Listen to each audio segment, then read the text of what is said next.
This channel does not promote any violent, harmful, or illegal activities. All content provided by this channel is meant for an educational purpose only. বড়নগরে দিনে দুপুরে স্বর্ণ ব্যবসায়ীকে খুন করা হলো। তার দোকানের মধ্যে তার দোকান থেকে তার হাত পা বাঁধা অবস্থায় দেহ উদ্ধার হয়েছে। বড়নগর থানা থেকে 1 কিলোমিটারের মধ্যে এই খুনের ঘটনাটি ঘটে। সূত্রের খবর, ব্যবসায়ীর গলায় এবং মাথায় ধারালো অস্ত্রের আঘাত রয়েছে। লুটের উদ্দেশ্যেই খুন বলে অনুমান করছে পুলিশ। প্রাথমিক তদন্তে পুলিশ অনেকটা নিশ্চিত হতে পেরেছে যে লুটের উদ্দেশ্যেই এই খুন। সূত্র মারফত জানা যাচ্ছে যে আজ দুপুরে 5 জন ওই সোনার দোকানে আসে। 3 জন ক্রেতা সেজে দোকানে ঢোকে, বাইরে 2 জন পাহারায় দাঁড়িয়ে থাকে। ব্যবসায়ী শঙ্কর জানা লুটেরাদের বাধা দিতে গেলে কুপিয়ে খুন করা হয় তাকে। খুনের পর গয়না লুট করে পালিয়ে যায় দুষ্কৃতীরা। ওই ব্যবসায়ীর ছেড়ে কলকাতার বাইরে রয়েছেন। সিসিটিভি অ্যাক্সেস তিনি করতে পারেননি। সেই সময় প্রতিবেশীকে ফোন করেন। প্রতিবেশীরা দোকানে এসে ব্যবসায়ীর দেহ দেখতে পান।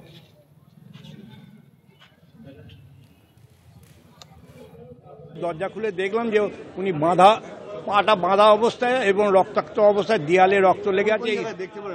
দরজা খুলে কোন জায়গায় সেটা আঘাত দেখা যায়নি, তবে যখন ওনাকে নিয়ে যাওয়া হয়েছে বিনায়ক হসপিটালে তখন মনে হচ্ছে যার মুখ দিয়ে রক্ত বেরোচ্ছে এবং মাথার দিকে কোনো হয়েছে, কোনো চোট হয়েছে।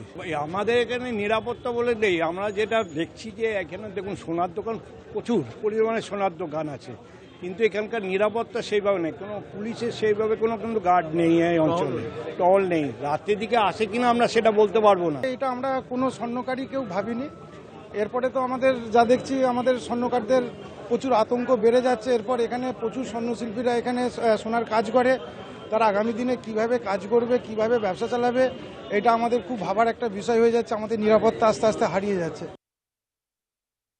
উনি ওনাকে বিভিন্ন জিনিস দেখাতে শুরু করেন। সেই সময় আরো 2 জন ছেলে ঢুকে পড়ে এবং আচমকা ওনার উপর ঘুষি এবং লাত মারতে শুরু করে দেয় এবং ওনাকে ওরা বেঁধে দেয়। তারপরে এখান থেকে যে সোনাগুলো ছিল ওরা লুট করে নেয়। লুট করে ওরা পালিয়ে যায়। একজন আরো বাইরে ছিল, যে বাইরে হয়তো গার্ড দিচ্ছিল। তো মোট 5টা লোক এর মধ্যে ইনভলভ আছে। আমরা সিসিটিভির কিছু পেয়েছি এবং আমাদের টিম তদন্ত করছে। ডিডির টিম ওর পিছনে আছে। আমরা খুব শীঘ্র এদেরকে চিহ্নিত করে এদেরকে ধরব। সিসিটিভির ফুটেজ দেখে পুলিশ নিশ্চিত যে 5 জন তারা এসেছিল দুষ্কৃতীরা। প্রথমে তারা কাস্টমার সেজে তারা প্রথমে ঢোকে, তারপরে তারা জিনিস দেখতে শুরু করে, অর্থাৎ অলংকার সোনার গহনা দেখতে শুরু করে। তারপর 2 জন এসে লঙ্কার গুঁড়ো ছিটিয়ে দেয় শঙ্কর জানার চোখে। এরপর শঙ্কর জানা যখন ছটফট করে মাটিতে পড়ে তখন তাকে পেটাতে থাকে এবং লোহার কোনো ভারী বস্তু দিয়ে তার মাথায় মারে। তারপরে তার হাত পা বেঁধে দেয়। তারপরে তাকে শ্বাসরোধ করেই হোক আর তাকে পিটিয়েই হোক তাকে খুন করে তারা সমস্ত সোনার গহনা নিয়ে পালিয়ে যায়। প্রথমে তারা 2 জন ঢুকেছিল, পরে 2 জন ঢুকেছে, 1 জন তারা পাহারা দিচ্ছিল। পুলিশ নিশ্চিত তদন্তের পর সিসিটিভির ফুটেজ দেখে যে 5 জনই যুক্ত ছিল এই খুন এবং সোনার গহনা লুটের ঘটনায়। তবে তাদের খোঁজে সিসিটিভির ফুটেজ দেখে পুলিশ বিভিন্ন জায়গায় তদন্ত শুরু করেছে। বরানগর থেকে বিশ্বজিতের সঙ্গে অনন্ত চট্টোপাধ্যায়, টিভি 9 বাংলা। অন্যদিকে ভরার শরতেও বর্ষার দুর্ভোগ। উত্তর থেকে দক্ষিণ রাজ্যের সর্বত্র জল থই থই পরিস্থিতি। আর সব থেকে খারাপ অবস্থা ঘাটাল। হ্যাঁ, সেই ঘাটাল, যে ঘাটাল দিনের পর দিন মাস্টার প্ল্যানের স্বপ্ন দেখে যাচ্ছে। বন্যার ভ্রুকুটি এবং সেই ভ্রুকুটি দেখা দিতে এলাকাবাসীর খুব স্বাভাবিকভাবে ঘুম উড়ে গিয়েছে। শুধু তাই নয়, চাষবাসেও ব্যাপক ক্ষতি হবে এমনটাই আশঙ্কা করছেন তারা। কেউ অযথা জলে নামবেন না। জলে নেমে মৎস্যজীবীদের মাছ ধরতে নিষেধ করা হচ্ছে। ক্যালেন্ডার বলছে সময়টা শরৎকাল, অথচ পরিস্থিতি দেখলে মনে হতেই পারে এখন ঘোর বর্ষা। নিম্নচাপের নাগাড়ে বৃষ্টিতে নাজেহাল বাংলা। একদিকে নাছোড় বৃষ্টি, তার উপর জলাধার থেকে ছাড়া জল। ফুঁসছে শিলাবতী, ঝুমি সহ একাধিক নদী। দুকুল উপচিয়ে জল বইছে রাস্তায়, খেতে। নতুন করে বন্যার ভ্রুকুটি ঘাটাল, চন্দ্রকোনা, দাসপুর সহ পশ্চিম মেদিনীপুরের বিস্তীর্ণ এলাকায়। দক্ষিণবঙ্গে প্রচুর বৃষ্টিপাত হচ্ছে নিম্নচাপের প্রভাবে, আর ডিবিসি জল ছাড়ছে।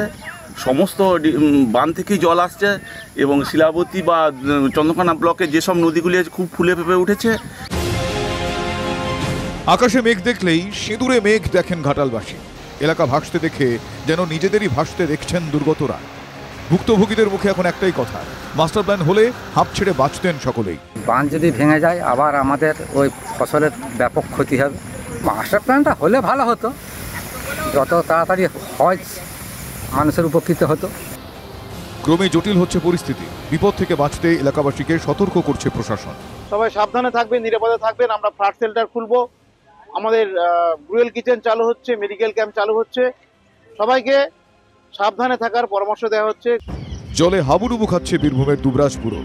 শাল নদীর কজওয়ের ওপর বইছে জল, বন্ধ পারাপার। দুর্যোগের ঘনঘটা উত্তরবঙ্গে। মহানন্দার জলে প্লাবিত মালদার বিস্তীর্ণ অঞ্চল। জল ঠেঙিয়ে যাতায়াত করতে গিয়ে নাজেহাল এলাকাবাসী। এরকম জল হয়ে যায়, যাওয়া আসা সবারই তো অসুবিধা না, সেটার তো কোনো ব্যবস্থা নাই।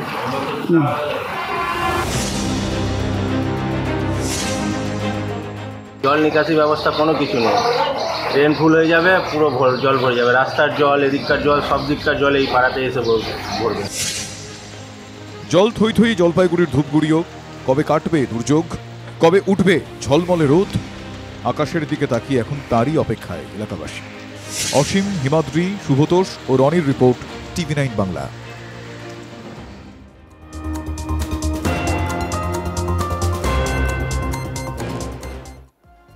ধূপগুড়িতে বিদ্যুৎস্পৃষ্ট হয়ে এক যুবকের মৃত্যু হয়েছে।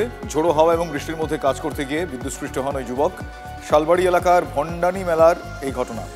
মৃত যুবক গাধিয়ারকুঠি গ্রাম পঞ্চায়েতের বাসিন্দা। আমার সহকর্মী রনি এই মুহূর্তে আমার সঙ্গে টেলিফোন লাইনে রয়েছেন। রনি, আমি জানতে চাইবো যে কিভাবে এই দুর্ঘটনাটি ঘটলো।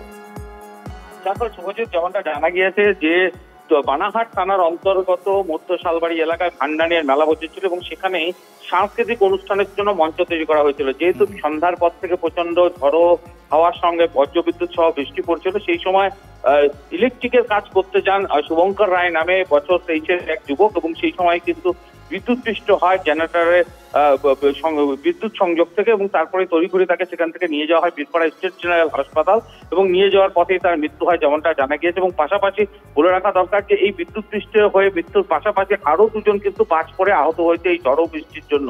স্বাভাবিকভাবে গোটা এলাকায় শোকের ছায়া নেমে এসেছে। শুভজিৎ, ধন্যবাদ রনি। অন্যদিকে ঘাটালের ঝুমি নদীর জল বেড়ে গিয়েছে, ফলে বিপত্তিও বেড়ে গিয়েছে। জলস্তর বাড়তেই কাঠের সেতু ভেঙে পড়েছে। মনসুকা লক্ষ্মীনারায়ণ স্কুল সংলগ্ন এই সেতু ছিল একমাত্র যোগাযোগের মাধ্যম। এই সাঁকো দিয়েই মনসুকা সহ বেশ কয়েকটি গ্রাম পঞ্চায়েত এলাকার মানুষ যাতায়াত করতেন।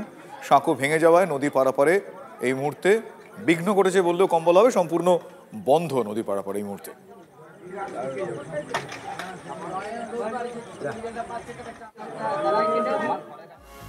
ভিন রাজ্যে কাফ সিরাপে শিশু মৃত্যুর ঘটনার অভিযোগ রয়েছে। এই উদ্বেগের মধ্যে বাংলা সতর্ক, অতি সতর্ক। অভিভাবকদের তাই সতর্ক করছেন চিকিৎসকরা। খুব অল্প কাশি হলে অনেক সময় অনেকেই তাদের সন্তানদের ওই কাফ সিরাপ দিয়ে দেন।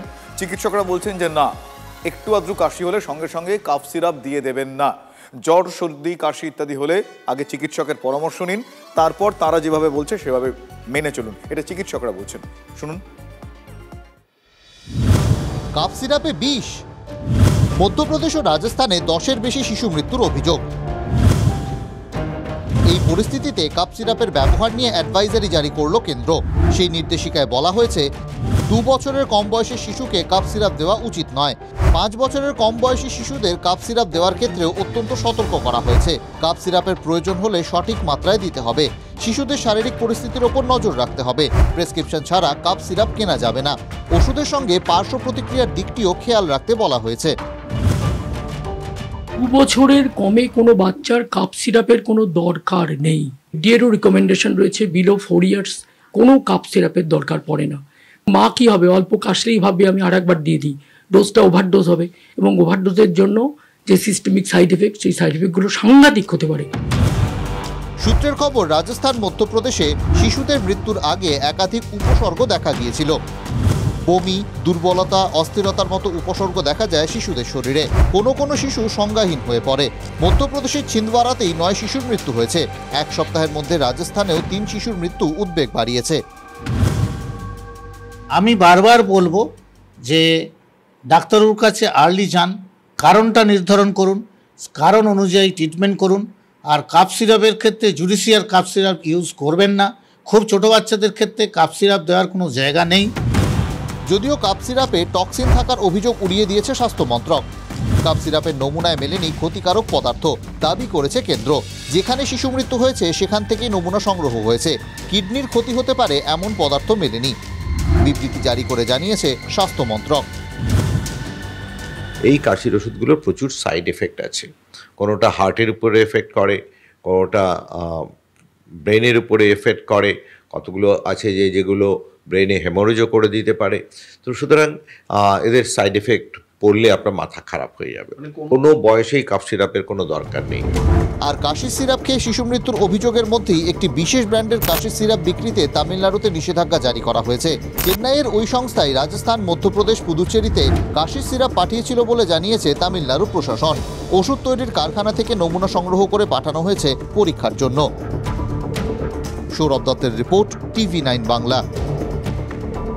বালুরঘাট সুপার স্পেশালিটি হাসপাতালে শিশুর মৃত্যু, চিকিৎসায় গাফিলতির জেরে শিশুর মৃত্যু বলে অভিযোগ তার পরিবারের তরফ থেকে করা হয়েছে। মৃত শিশুর পরিবারের সঙ্গে দুর্ব্যবহার করেন চিকিৎসক নার্সরা, এমনটাই অভিযোগ। হাসপাতালের সুপারের অফিসের সামনে বিক্ষোভ পরিবারের। খবর পেয়ে ঘটনাস্থলে পৌঁছয় বালুরঘাট থানার পুলিশ। শিশু মৃত্যুর ঘটনায় হাসপাতাল সুপার, জেলা মুখ্য স্বাস্থ্য আধিকারিক এবং জেলা শাসকের কাছে অভিযোগ দায়ের করা হয়েছে। বিষয়টি খতিয়ে দেখার আশ্বাস হাসপাতাল কর্তৃপক্ষ এবং জেলা স্বাস্থ্য দপ্তরের। পূর্ব মেদিনীপুরের মেচেদায় চাকরিহারা শিক্ষিকার মৃত্যু হয়েছে। পরিবারের দাবি যে চাকরি হারানোর পরই মানসিক অবসাদে তিনি ভুগছিলেন। তার নাম অর্পিতা দাস। এসএসসির প্রকাশিত দাগিদের তালিকায় নাম ছিল অর্পিতার। দাগি তালিকায় নাম থাকায় শেষে এসএসসির পরীক্ষায় তার অ্যাডমিট কার্ড বাতিল হয়। ফলে পরীক্ষায় আর বসতে পারেননি, তাই দীর্ঘদিন ধরে তিনি অবসাদে ভুগছিলেন।